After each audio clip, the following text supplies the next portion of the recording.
അതെ, പുട്ടിന് കറിയില്ലെങ്കിൽ എന്താ, ഇതുപോലെ ഒന്ന് ഉണ്ടാക്കി നോക്കിക്കോളൂ. ഞാനിതൊരു റീല് കണ്ടിട്ട് ട്രൈ ചെയ്ത് നോക്കിയതാണ്. എനിക്ക് ഒരുപാട് ഇഷ്ടപ്പെട്ടു. അറിയാത്തവർക്കായിട്ട് ഇതാ പുട്ടുപൊടി ഇതാണ്ട് പകുതി നിറച്ച് വെച്ചിട്ടുണ്ട്. ഇനി പീനട്ട് ബട്ടർ 1-2 ടേബിൾ സ്പൂൺ നിങ്ങളുടെ ഇഷ്ടം അനുസരിച്ച് ചേർക്കുക. ഒരു നടുവിലോട്ട് ചേർക്കുക. ഇത് നിരത്തി കൊടുക്കാനായിട്ട് പറ്റത്തില്ലല്ലോ, അങ്ങനെ തന്നെ അങ്ങ് ഇട്ടാൽ മതി.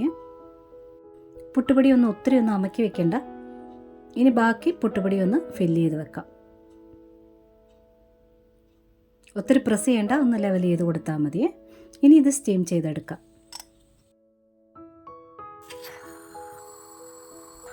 ഇനി ഇതെങ്ങനെയായിട്ടുണ്ടെന്ന് കാണാം.